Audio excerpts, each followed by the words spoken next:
Welcome to round 16 of the Albany New Year's Eve Scrabble tournament. I am Chris Leip and I have Randy Goldberg here, and we are broadcasting to you from St. Louis, Missouri, and we are giving you Scrabble action live as it pans out in Albany, New York. The New Year's Eve tournament is 22 rounds, and right now we are in round 16, and we will be seeing Jason Ubika facing off against Evans Clinchy. It looks like Evans is going to be starting the action today. He is currently leading the tournament after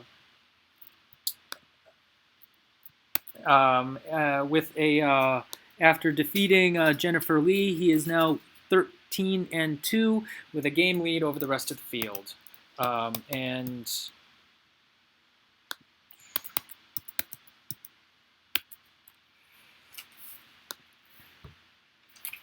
I actually might have been wrong, and I think Jason Ubik is going first. I honestly have no idea.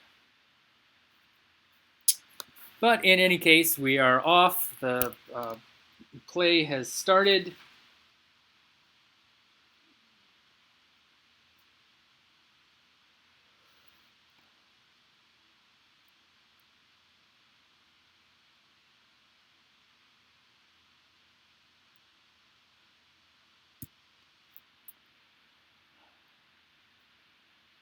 And the players are there deep in thought. Evans is, kind of just sort of looking over his tiles. It's not a...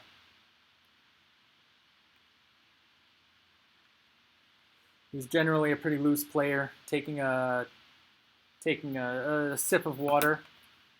And yeah, Jason Ubika is making his play.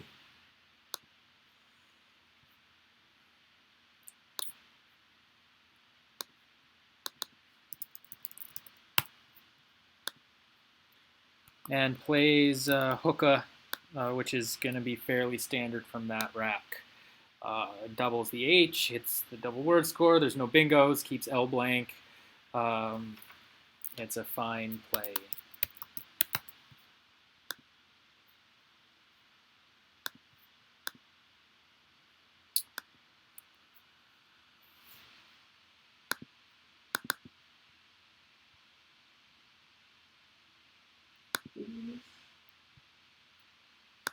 What? Kulas. Yeah, I have this set to the wrong dictionary.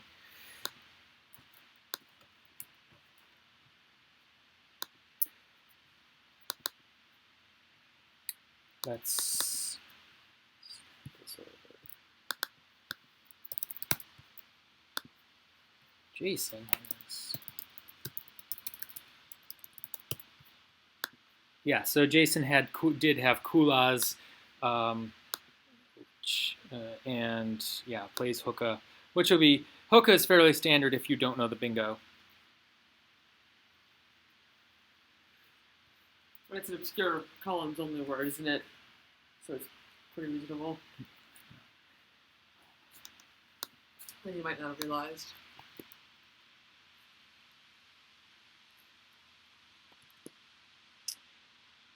Evans is still considering his plays.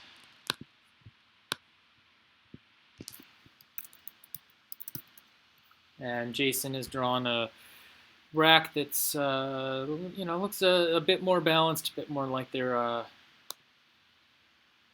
the oughta bingo from.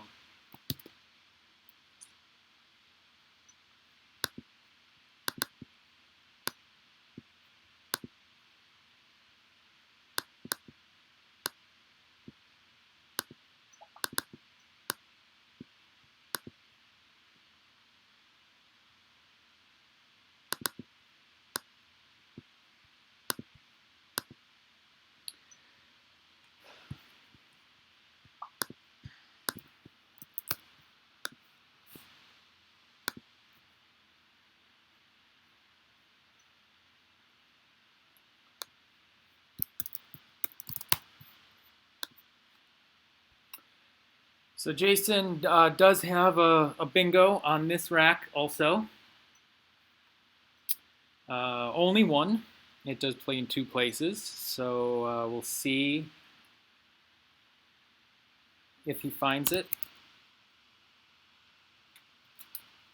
We don't have Evan's new rack quite yet, but we'll update with it when we get it.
Jason, still considering his rack, has not made a play yet.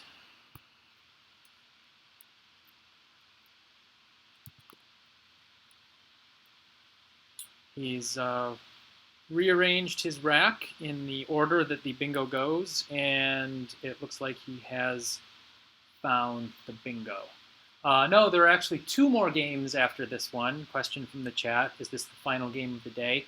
This is the second game of the afternoon session. There will be 2 more after this one before we break overnight, and then 4 games tomorrow starting, I believe, at 9:30 in the morning.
All right, so we have had a bit of a technical challenge here, but we're up to date on the game. Jason Ubika did play his bingo, but in the place for fewer points. Evans responded with a bingo of his own, and now Jason is looking at the cue.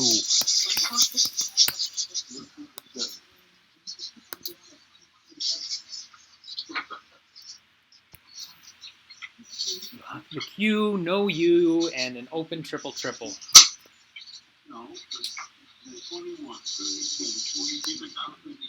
That seems an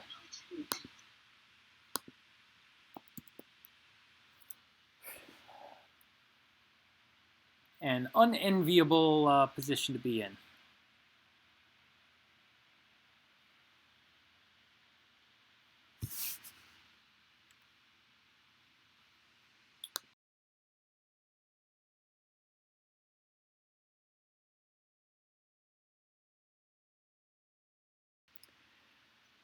Jason Ubika is still considering his move here. He is down 18 and a half minutes to play, and Evans Clinchy is at 22-15, and Jason has cleaned the cue off his rack and blocked the triple triple all at once.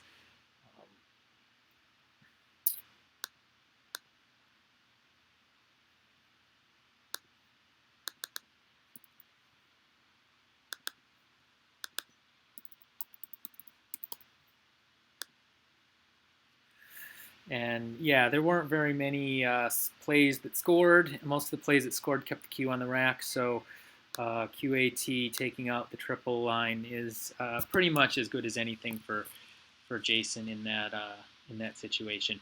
Evans immediately comes back with his own bingo. He had drawn the second blank and plays Obituary.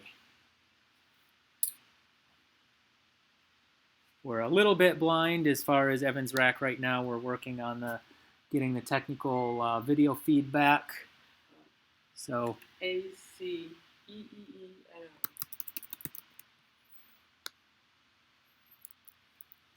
For the rack. All right, so we have the racks up to date. It is Jason Ubika's turn. Jason is at 17.5 minutes. Evans is at 21.5 minutes. Evans has the bingo lead. The board is pretty open and dynamic for the time being, at least.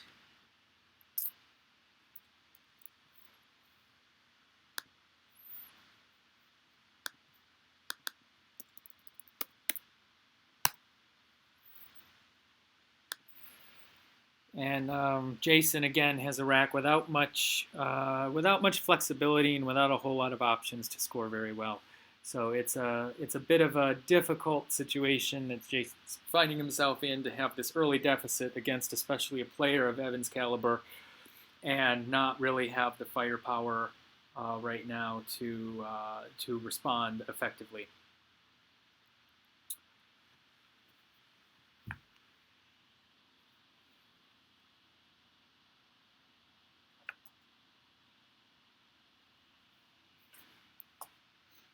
Is that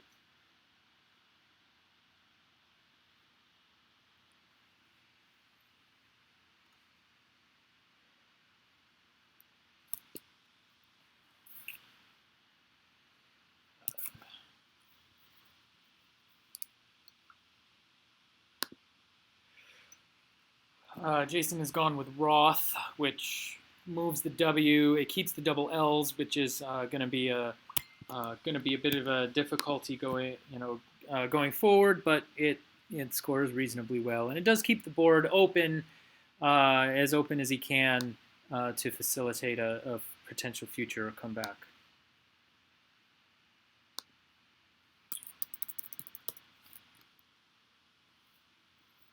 Evans is taking a moment with this. He has a few options as far as cleaning up his rack.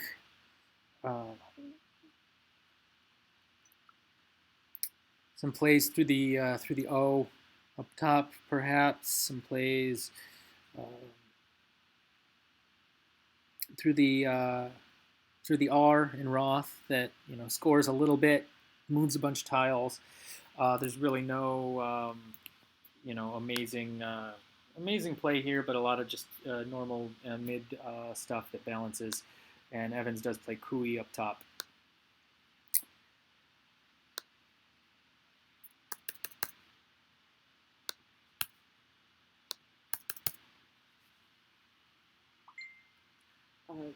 Jason now has EHGILLT.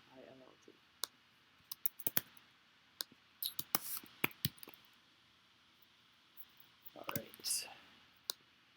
And yeah, we also need Evans' rack restarted as well.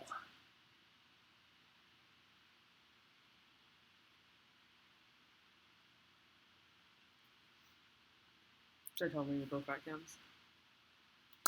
Yes.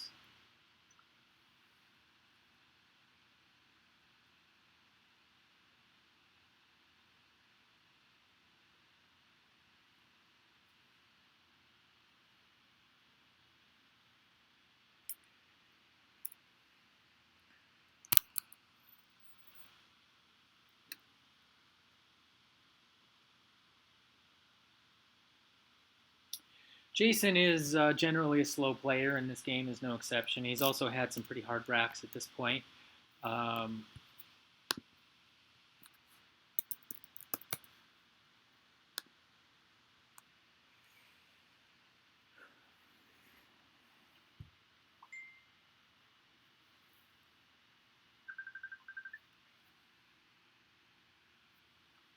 Shelly's gonna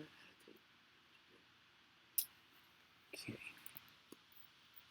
And it looks like Jason has just decided to cash the H. Um, his probably standout play was something like Delight down from D and My Lords. It would have moved one of the L's, moved a bunch of tiles, done some really good things for his rack and scored a bit. But playing EH, it also does score. It's gonna make row 12 a bit more difficult to use because you have to start with the CH. But that's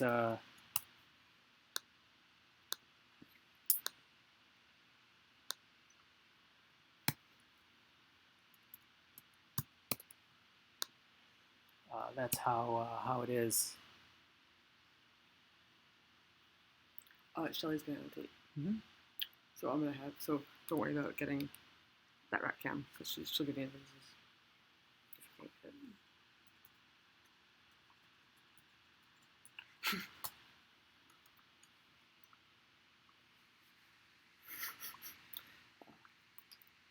Evan says.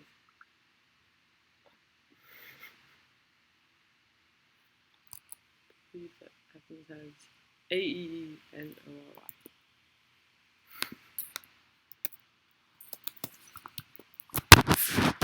Okay. I think we're caught up with the racks and the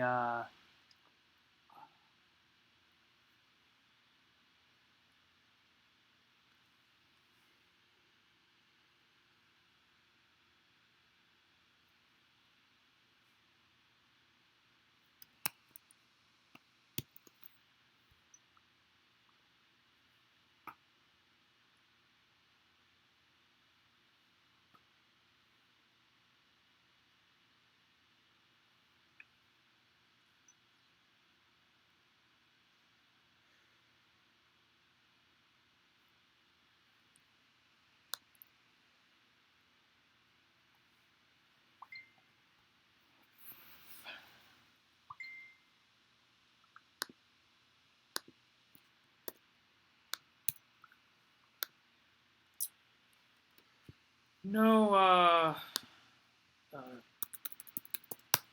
standout. A few different kinds of plays for Evans in this particular uh, plays. He can either, it's a question of do you want to play short or do you want to play long with a rack like this. In this case, he has a long play like Deanery down from M3 or M7. Deanery down here. Or are you going to do something short? Maybe, play the Y in here.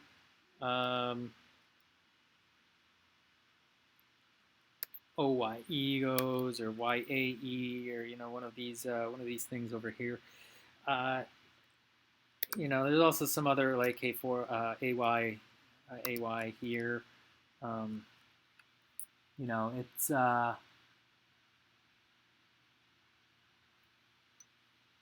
bunch of different kinds of choices. With a bit of a lead like Evans has, it's a bit tempting to just make a long play and deal with it and blow everything up. He ends up making a short play, plays OYE here, doesn't open much up, doesn't close much down. It's pretty neutral as far as the board position goes, but it does keep the best lead he can have. And Evans full well knows that you're not going to win. You're not typically going to win a game with a small score. You're not going to win with a 350. You're going to need to score well over 400 to win the game, no matter what the board looks like or what you're doing for your opponent.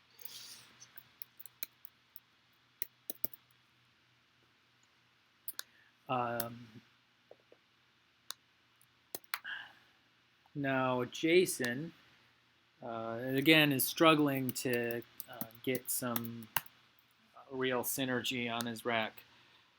There's not a whole lot here that looks really great. You're looking at double L. You're looking at double I. These are both things that you need to deal with, and it doesn't look like there are some plays that use an I or an L. There are some plays that don't use both an I and an L, but score a bit more, and so it's always a difficult sort of trade-off with a rack like this. If you give up points to sort of salvage the rack? Do you not give up? Do you take extra points and have a slightly worse leave? Like there's these sorts of positions are always are generally the most difficult.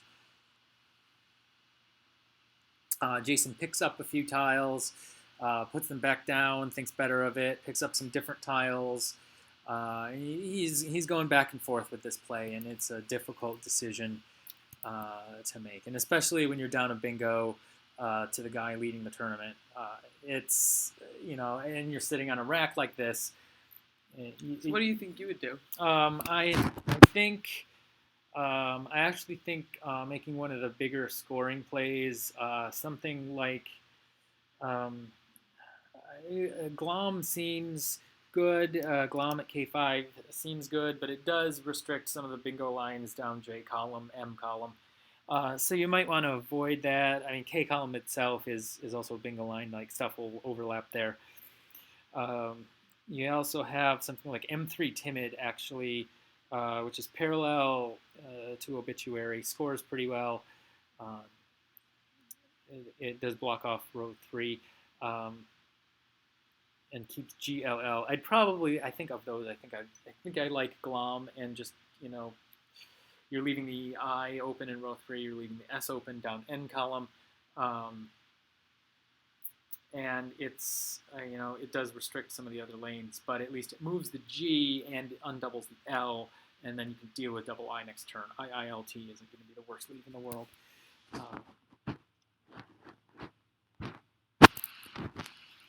That's probably what I would do.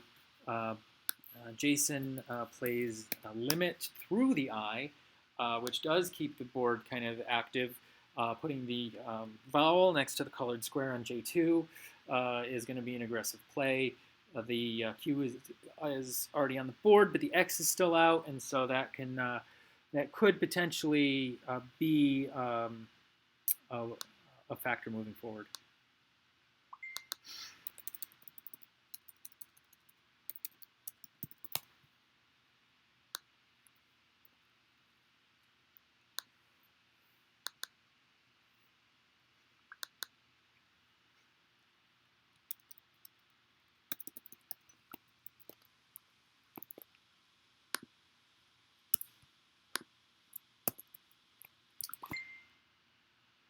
Now, where Evans has played Gene pretty quickly, it is the star play here. It scores 8 points more than anything else, and so he played that pretty much immediately.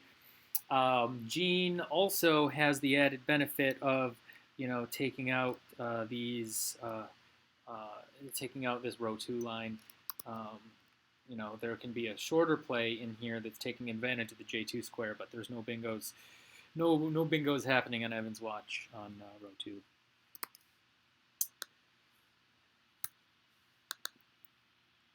What was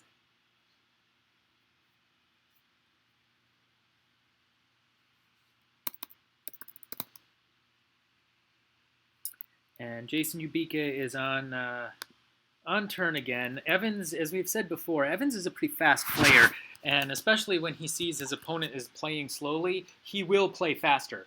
And I get the definite feeling that he is fast playing Jason Ubika here. Jason is down to 10 minutes on his clock, and Evans is a smidge under 16. So we're going to be expecting some fast play from Evans continuing on. And in fact, he has already played, made his play with out of the 3R rack. He's played ruler through the L, which again is just restricting lines. It's balancing his rack, doing all these things, and also keeping his opponent in time pressure.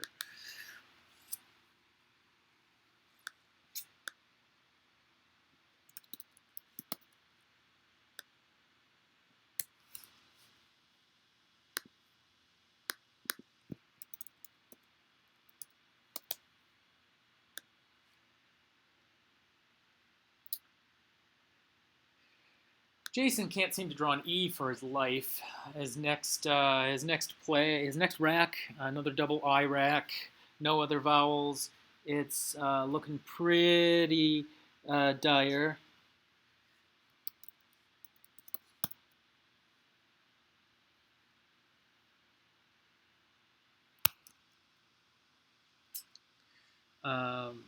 And yeah, he has taken a bit of time and then just played if,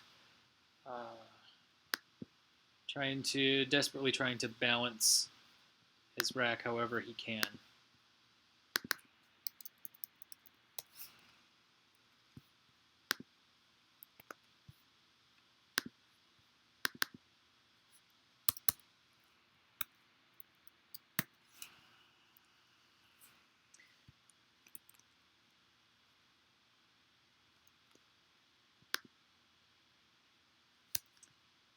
Evans is taking a bit of time on this play.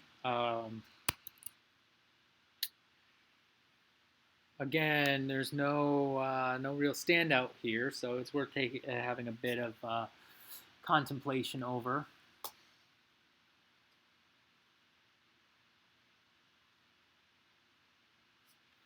He's at 15 minutes, just under 15 minutes on his clock, and Jason Ubika is at just under 9 minutes, and there are 25 tiles left in the bag.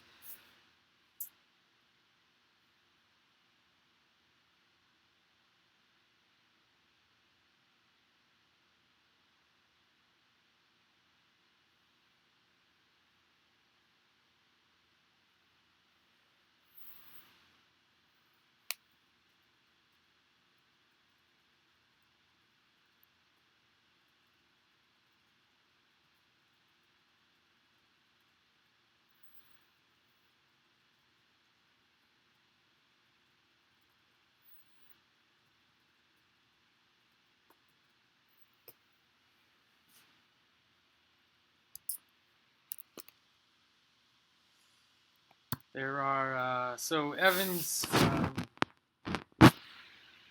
despite the two bingos right in a row and general fast, confident play that Evans has been projecting, he is only ahead in this game by about barely a bingo. It's only about 40 points, and it's not at all a done deal yet. There's still a lot of risk for Evans here. He's playing in a pretty desperate attempt to control and lock down the board, and is actually doing a very good job of it. But it does not necessarily mean that Jason has still a really good shot of coming back here. And the fact that Jason continues to draw difficult racks himself really is to Evans' benefit, but will that luck continue?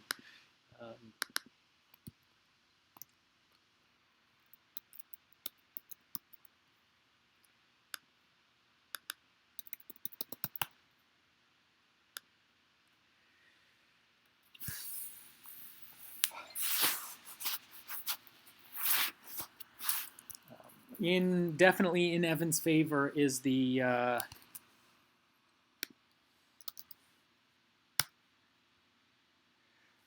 time factor, and we'll see if that comes into play. Evans plays Erev in a spot where laying a V out is going to be quite beneficial for him.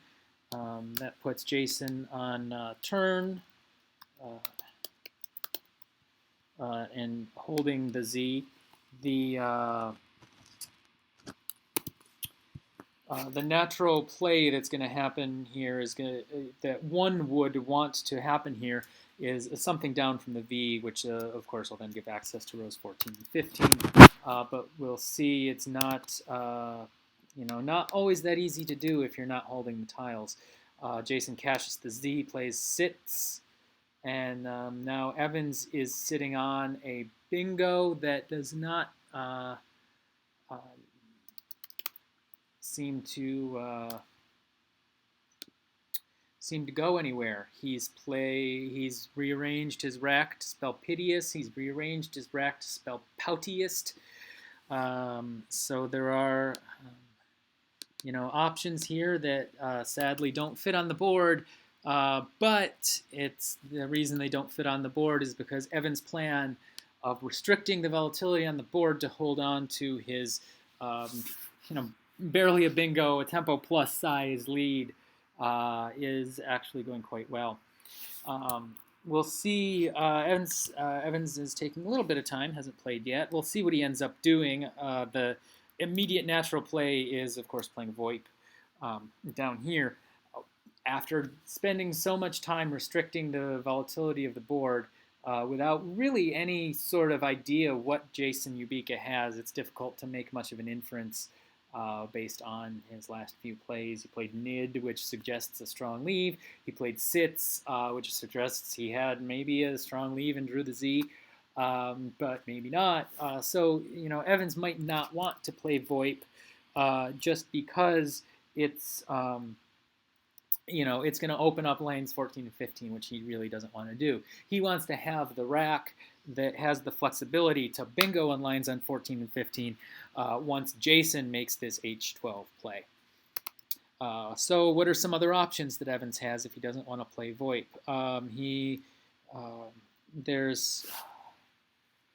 Let's see.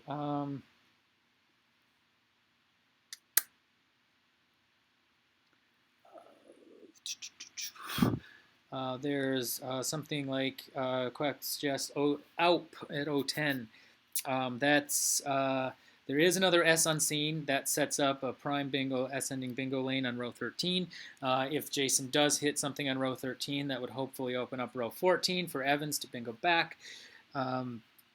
Alp scores a bit. It leaves EIST, which is going to be the most flexible leave you can come up with out of this rack. So that's a definite possibility.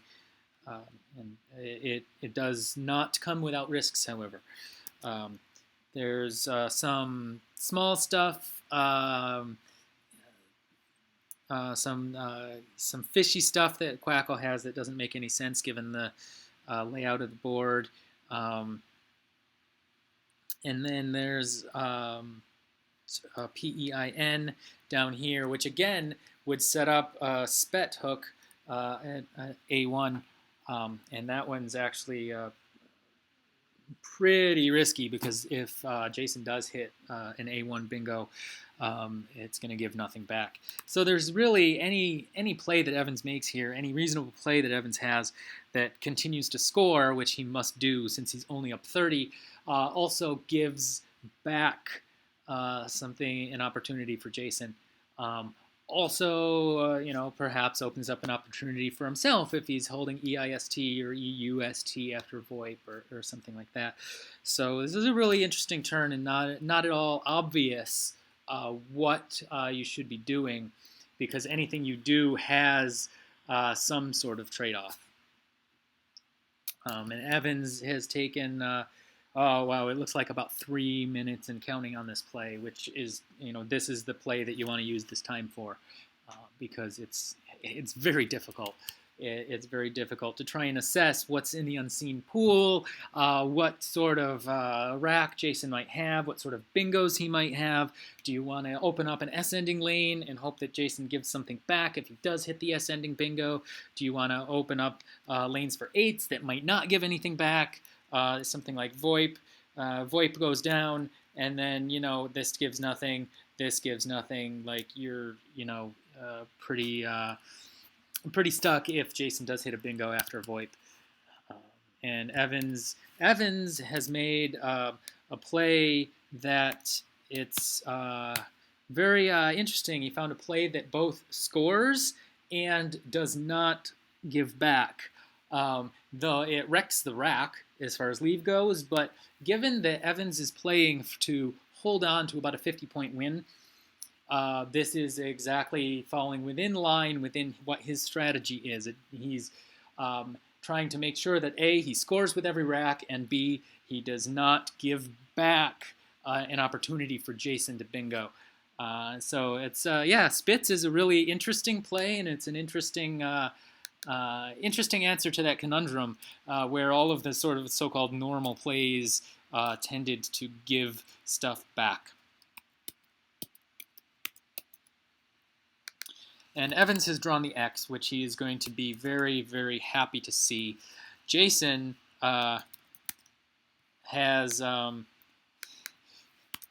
a fit perhaps of desperation, just played Vav, one above the triple, and setting up his S. Now that Jason knows his S is case, this is pretty clever on Jason's part. Now that he knows his S is the case S, it's the only one remaining. Evans has played off the S that he had. He has been able to set up his S. It's the last one. So yeah, it's a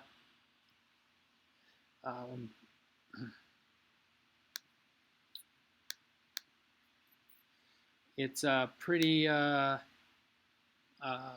cool setup for Jason, and it's going to cause Evans some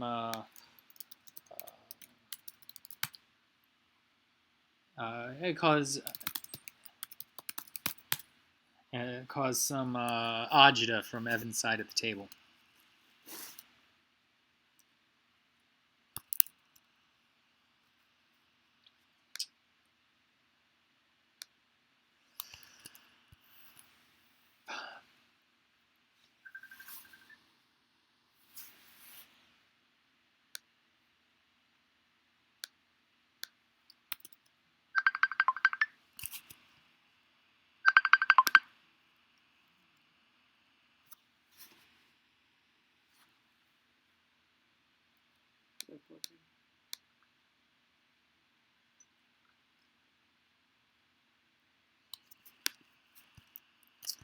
Evans is down to 6 minutes on his clock and is actually lower on time than Jason Ubika.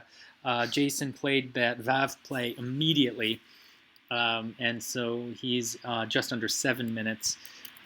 And yeah, Jason is had a solid lead and is drawn into an S-ending bingo. So it's really on Evans here to come up with a clever way. A clever way to block, which is given that he just blew up his rack the last play to both score and to both at the same time score and keep a good leave. It's his rack this time isn't so good, although it is one letter off of Foxglove, which would be amazing. Apparently Evans is sighing heavily. Yeah, I can imagine Evans is sighing heavily because this is just a really weird position to be in. Evans has done the best he could to block. Plays Rex, it scores, it blocks an S ending bingo, it leaves Jason open for an S starting bingo because Evans can't block everything with the tiles that he has. But luckily for Evans, Jason's bingo ends with S.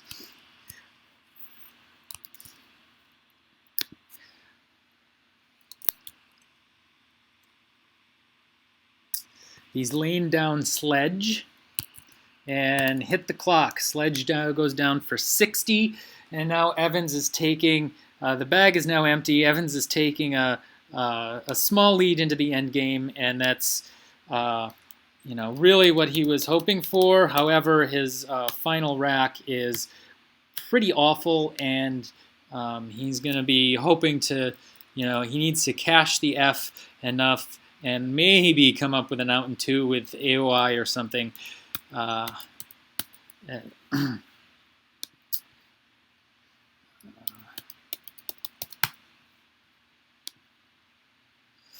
And it does look like there are plays that score with the F.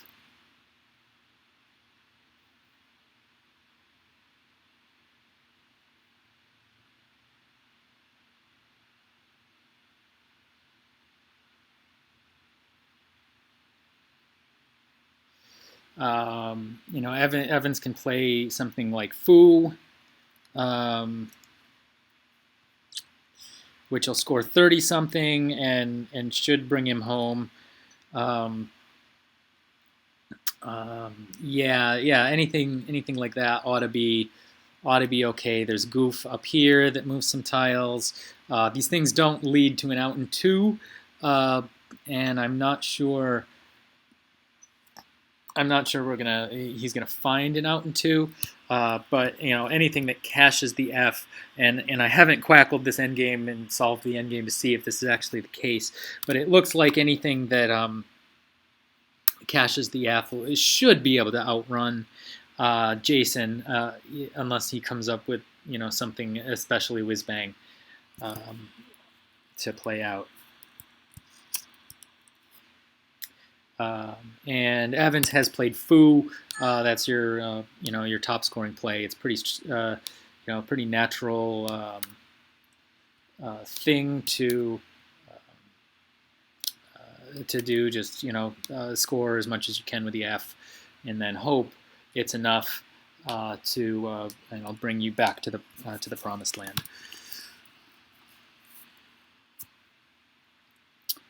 Jason is just on the happy side of 5 minutes on his clock. Looking at 6 tiles, looking at Evans on 4 tiles that probably don't go out.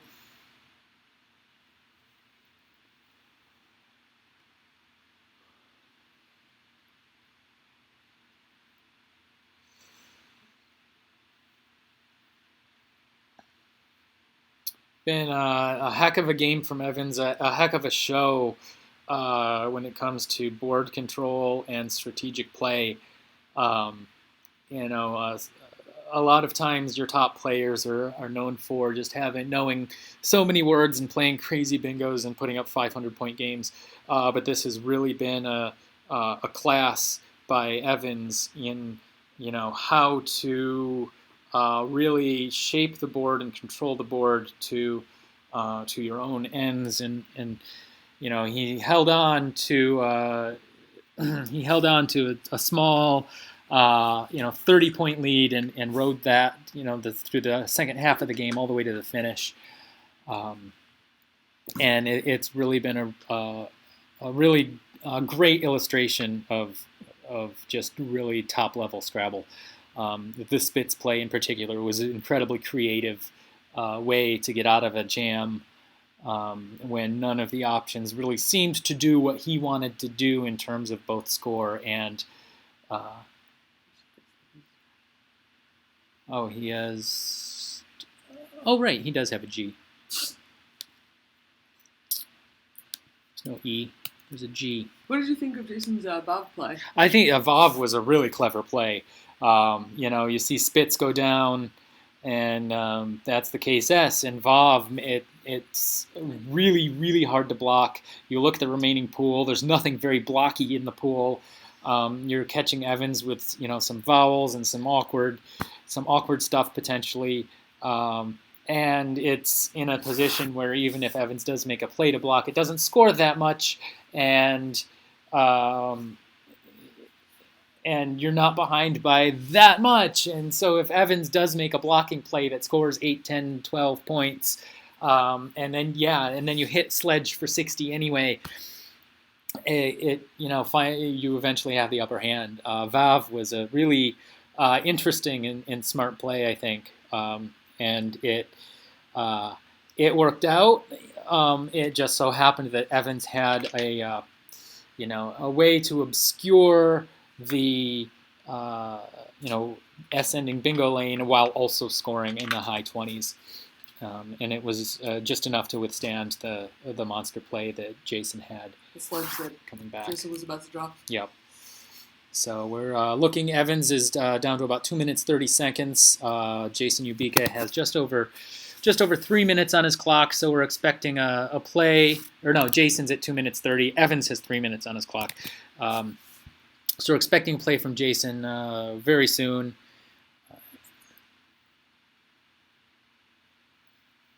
And yeah, to answer the chat, I had the rack wrong. Evans does have GIIO.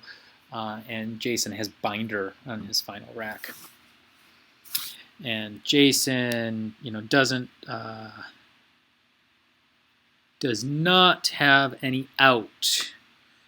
If he did have an out, he might be able to catch Evans. He's 41 behind. Evans has giving 10 on his rack.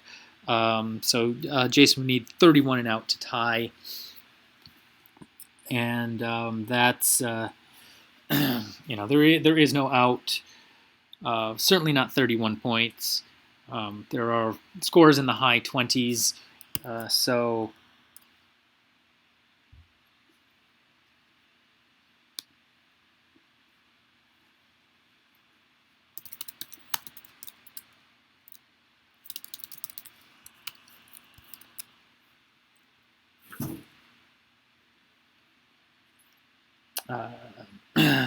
so yeah, it's going to be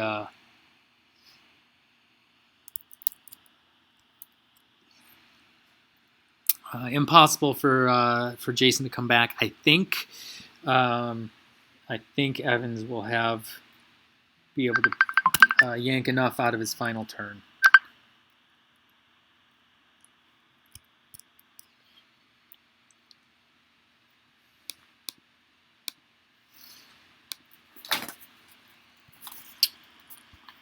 Jason's down to 15 seconds now. And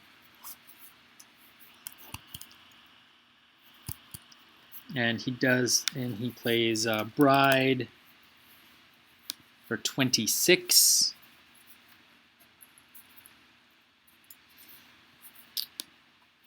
Evans himself obviously does not have an outplay, but he does have plays that score in the mid-teens.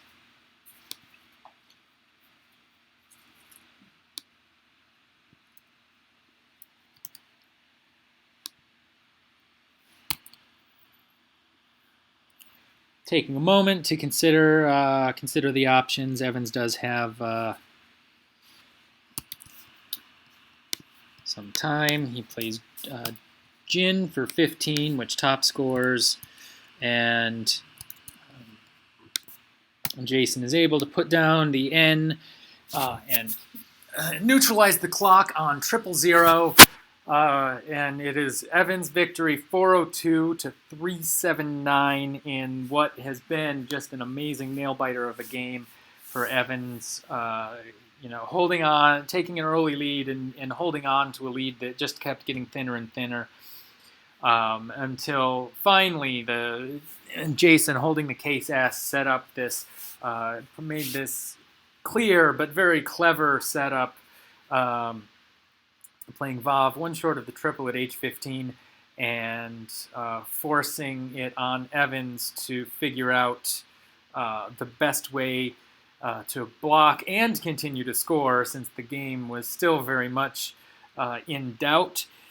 And Evans was able to really control the shape and control the opportunities on the board all the way through, and had enough just to outlast Jason Ubika's big play hitting that H15 hotspot. I'm hoping that we will be able to get a little chat with the players in short order. In the meantime, we will be having. I have the names of who we have next. We have Dan Blake and Josh Castellano coming up next, playing CSW on the broadcast board, and that game will probably begin in somewhere around 10 minutes. And I am expecting we will get a Skype call from the players shortly. This victory gives Evans Clinchey a 2-game lead over the field, as Jennifer Lee defeated Adam Logan in the previous round. This puts Adam down at 4 losses. He is 12-4. Stefan's game has not yet completed. He's 11-4, playing Brad Whitmarsh, who is also 11-4. And Jen, with that win over Adam, goes up to 11-5. So it is a dogfight up at the top. The top 5 are very close. We have 6 games to play, and 3 games separate all of the money positions. And yeah, Evans is, with this really solid win, has opened up a bit of daylight between him and the rest of the field. Hello, can you hear me? You're coming through loud and clear, Chris. I'm here with Evans Clinchy and Jason Ubika, ready to talk about their game. Take it away, guys. All right. Hello. You guys are on the internet. That was a really exciting game. That was cool. Yeah, it was pretty cool. That was really cool to watch. We were having some technical difficulty trying to make sure that all the cams were still on throughout the game, but even so, I think I think everybody had a good time watching and following along. The sequence at the very end, Evans, where you made the Spitz play, that was a really interesting position because all of the natural plays that you would do open up bingo lanes. Like there was VoIP, there was VoIP, there was Alp down O column next to the Z. There was P in making PET and QI that opened up in the S hook for SPET and A column. So what are some of the things you were thinking about going through there? Yeah, well, it looked like a really, really close board for bingos, and at that point, he looked like he needed to bingo. I mean, he was down by about 50 after my play. My lead with Spitz was EOU. I believe there were like 20 in the bag, and it was like 12 consonants, 8 vowels. So it was a pretty favorable pool to draw some consonants there. And it turns out that I did. I drew like FGX. So yeah, I mean, I thought that lead-wise, keeping EOU is fine. Like I didn't need to hoard the S for anything. It wasn't very useful on that board. Well, little did I know that he was going to play that. At the time, it seemed like the S wasn't very valuable, so I would just spend it and score some points. And so then I did, and then he made my head explode with his play. Yeah, Jason, that Vav play was really, really brilliant. You see the next to last S go down, and now you're holding the case one, and boom! All right, let's see what you can do. What was your thinking around that play? Well, even before he dropped the second to last S, I was still probably going to do that and just take my chances. Just because I was behind, I had to try something interesting. There was still a fair number of tiles in the bag, so I figured there was a decent chance that the S was still in there and Evans would be forced to block. What was your rack? I didn't know. The rack was enslaved minus the E. I was hoping that Evans was going to magically drop an E down from the V somewhere. So your lead is lens when you play the A and the V. L-E-N-D-S, lens? Yes, okay. L-E-N-D-S. And I drew into Legends, so had... Oh, geez. Okay. Had Evans tried to block the other way. I would have dropped down Legends. It was 113 or something. It looked like pretty much every possible rack you could have was like a 7-letter word ending in S. So like I had to block the 7 ending in S, whether you had Legends or dingers or bingers or whatever. Like there was a million things you could have there, so I had to block. Yeah. I thought about just not blocking at all. I mean, there was a spot up at the top of the board with the blank B and obituary. I could just play box for 39 and try to outrun any bingo, but it looked like a bingo that Hook Vabs was going to score like 100 some, and I was just like that. Yeah. How many points would Legends have been? It would have been... I think 113. 113, yeah. I can't let you do that, so I had to block as best I could.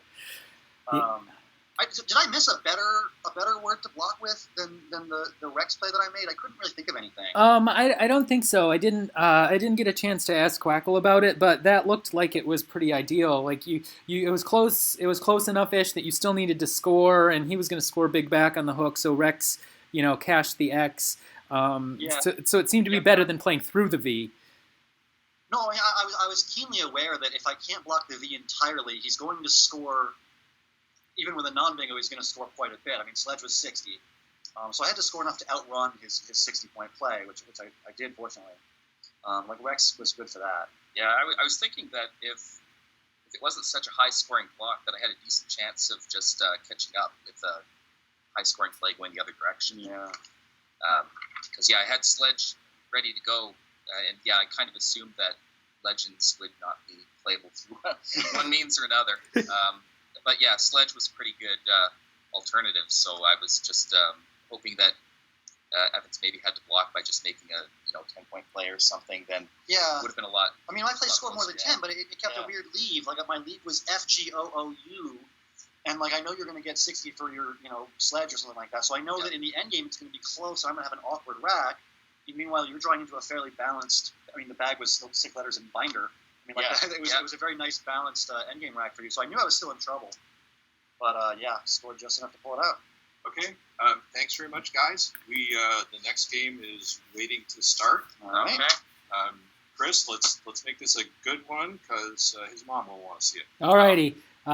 Thank you guys for joining us. And for the people on the stream, I am going to cut off the stream momentarily and then restart it in like a few seconds so that we have separate archived video files for this. Thank you, Evans and Jason, and good luck in the rest of your games. All right. Thanks.